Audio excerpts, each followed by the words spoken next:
movement in this country started in 1904 and it had its own difficulties since the last several decades.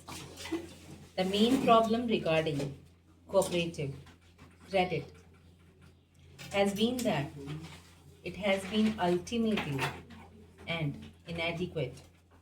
In 1904, the Cooperative Societies Act was passed, which was later amended in 1914 when there were certain committees appointed and they reported about the weakness of the credit movement in the country.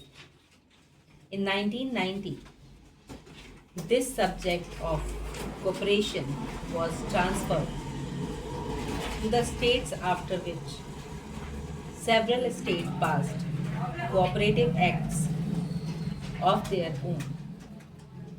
Thereafter, in 1929, the Royal Commission made certain inquiries about cooperation and the credit movement and made certain recommendations. Until 1950 or 1951, there was very little improvement in the field of cooperation. In 1951, the Reserve Bank of India appointed the Rural Credit Survey Committee, which brought out its report in 1954. That committee came to the conclusion that only 3% of the credit required by the agriculturist in the country was being met by the cooperatives, and it made certain suggestions. It suggested that there should be an integrated credit score in the country and said that there should be share participation by the government in the cooperative societies. It suggested that the government should take shares in the cooperative societies so that the cooperative movement can get strength through government participation.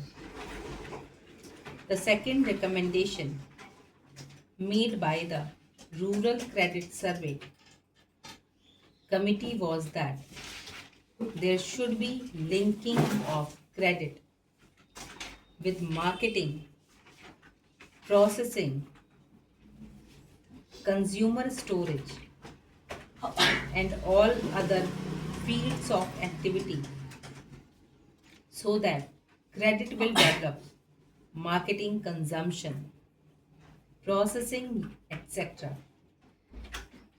Yet another recommendation was that there should be a training program for the non-official. The fourth recommendation and the most silent one was that there should be a three-tier structure of credit. There should be cooperative societies at the lower level. Then there should be district banks and then the apex bank, and that all the three should be interlinked. These recommendations were accepted by the Government of India. This report also recommended that in order to implement these suggestions, there should be a National Cooperative Development and Warehousing Board. The Government of India have accepted the suggestions in 1956.